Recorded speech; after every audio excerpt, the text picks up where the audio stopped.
As hairy as the last couple minutes of that game was, especially the last last 30 seconds, I'm so glad we weren't up just by 1, 2, or 3 like we've been here and at their place a couple times and lose the game. So our kids have battled. We battled when we had to. Wisconsin came out of the halftime with precision, and we did not. And I thought it was going to cost us, but we got a good old-fashioned luck bank shot from Zack that at the shot clock that really changed his world a little bit for what he's going through the last couple of weeks and changed us, as well as a 4-pointer from Muhammad. So all of a sudden that 8-point lead was gone. And so it was just a great effort by our kids, just finding a way to win without a lot of necessarily things working well. We break a press, and then we throw it off the backboard when we're about to get a dunk. It's like hard to imagine that would happen, or they get 6 rebounds in that last play that could have put it away.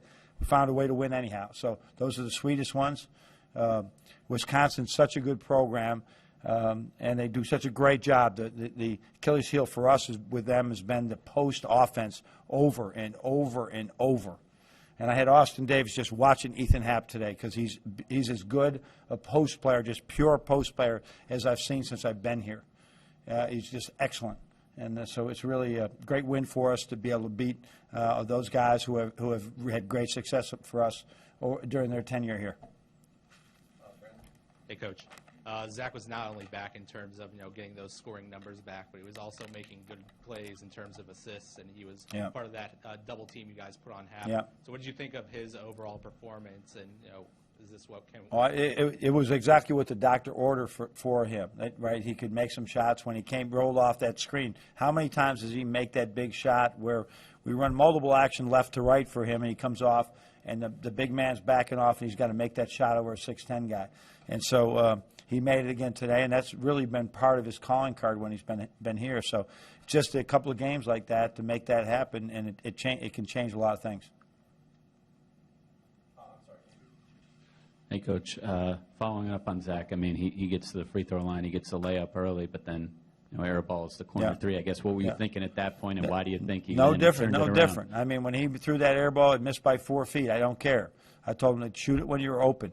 It's going to be very hard for us to have success this year if we shut him off and just say don't. He scored 1,400 points. We don't say, okay, you don't know how to score anymore. You don't forget that. It's riding a bike. Now you might fall down a couple times, but you just got to keep going with him and going with him while you build another package around him. Coach, Happ had 18 in the first, but 4 in the second. I mean, obviously. The double team worked out somehow. What was the game plan? Well, when we looked at our numbers last time that we played us, we actually Northwestern just double teamed them the whole game, and it was a point per possession. And when we didn't double team them last time, it was 0.6. So we said, we can have it in our package, but we're not going to do it unless we need it. Not all of those were post-ups now. He blew by Mo a couple times. Mo's 21 points. I'm really happy about that. He's got to improve with his defense, too. He got sloppy a few times, and he's just got to get better there. But Happ is really good. There's not a defense. And I think part of why Wisconsin's so successful with us and others, there's just so little low-post game in college basketball of just dominating low post players, and it's unique for people to guard. And Hayes is not quite as good because he's not the extremely good passer, but he's probably one of the next best in the league.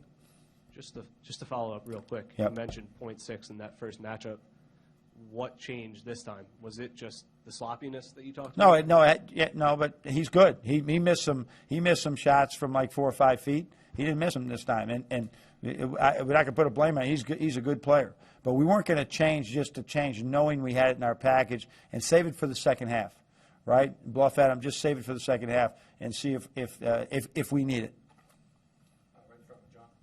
Derek noted how they weren't going to give him anything tonight, but he had the penetration to set up Muhammad's 4-point play. Talk about how he competed on a night when he wasn't going to get 20. Well, you can give Showalter a lot of credit. And let's remember that Bronson Koenig was not here today, right? And, they're safely in the NCAA tournament. It's a great move by Greg to sit him down and let him get healthy. And I don't know what this game would have turned out if he was out there, because Trice is going to be a really good player. But Showalter is an elite defender. I don't care who he puts on, he shuts off your water. And so Derek, he had some good looks a couple times. He didn't get many, right? And then all of a sudden he found the right people. So that's more typical of not the percentages, but for him not to score a lot and get a lot of assists. So I'm just glad other people were there to pick it up. You say you weren't going to change just for the sake of changing, but in that second half, to make the change and to execute it, is that kind of the next step for this group defensively? Like in-game adjustments, things like that? Yeah, the biggest thing about when you double team a post guy is not the double team, it's the rotation. That somebody's got to know he's got to get the basket, somebody's got to get the foul line, somebody's got to take the pass out on the strong side. And to get three guys in that position is really hard. And he's such a good passer. So I was, when we double teamed Indiana, right, that Brian is a good passer. He's not this kid's a great passer. But at the same time, he's also a great scorer. So that's a step for us. To make that long story short, we executed, but we had practiced. I've been afraid to use it because the games were close, and I didn't know if somebody would blow it up. Now we got enough practice where we have it in our package for the future. You kept DJ Wilson out for a lot of the second half. Was that purely based on the I just felt we had a good flow and we needed to score points. One of the things of playing against Wisconsin is scoring points. It's really difficult. And Duncan's done a great job. His defense is improving daily. He's done a great job, really stretches things for us. And so we decided to just stay with that and use him for defense down the stretch. Right in the middle with Mark. You talked about yesterday about the prosperity being the enemy. Yeah. What was different tonight? Do you think there was something different about your guys' approach? I don't know if they go up 8 like that, maybe we don't win the game. Maybe if it's nip and tuck, we let it get away at the end. I think that our guys got that back to the wall again, knowing that we were in trouble. We were in trouble. They were doing it. And Derek Walton's in the huddle shouting at people, we got to get stops. We got to get stops. That's not typical Derek Walton. So these guys know, as I said to them in the games, like when you're playing a top 25 team, home or away, if it's on the road, it's probably worth 2 wins, right? You win at home, it might be worth a game and a half as far as if you're going to build any resume right now. So they'll continue to win, but I felt a sense of urgency from this team once we get down by 8. Go back to Brendan. Getting Zach and Derek to do it on the same night. Yeah, that would be good. Yeah, it would be good, but I think we're getting great stuff from Duncan. And Mohammed, they're just giving us enough. But yeah, if we can get those two to get it. But like I said, the change that happens with them, and Tim Hardaway, Karis LeVert was here, Jordan Morgan, and Josh were all here rooting for us, but is when you got their elite defender on them, on you. That is difficult, that you got that guy on you. It's that big step. And now that Derek right now has been so good, he's going to draw a lot of that type of coverage, a lot more attention. Teskey move didn't really work out. What was the thought process there? Instead of what was the question? Teskey. Yeah. Instead of putting Mark. Yeah, when Hap redshirted, and this is really 3 years that he's such a high IQ player. He just saw opportunities with him, and I'm trying to get John as much run as we can, so that he can learn on the fly. He can't learn in practice as much as he learns in game. So it wasn't a good 2 minutes. I'm going to put him back in again the next game. He's got to get out there. I'd like to put him back in again, and he's got to get out there and experience it so you see on video and he can learn. But I'm not. It's Mark. Obviously, I didn't turn him in the second half. Mo was on the stationary bike there for a good period of the second period or second half. Was that just to keep him fresh? I have no idea why he's going down there. He must have saw Dirk doing it last night, so he decided to do it. I said, "Where's Mo?" He's down the bike. Okay. Usually, we have different calls. That's just funny. The German.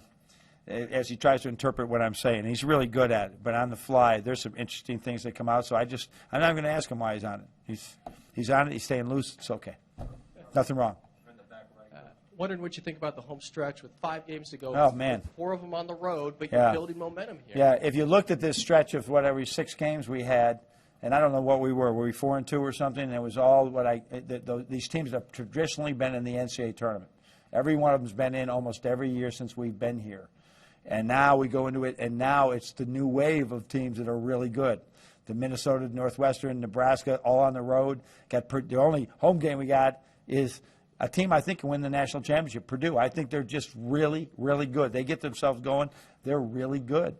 And we got to go to Rutgers, which has been tough. It goes from the frying pan to the fire right now because it's on the road. And that great crowd we had tonight, we're going to see, in Minnesota, right? Because they're excited there. I watched the Indiana game last night. They're excited. So we're going to have to go in there and play better than we did today. That's for sure.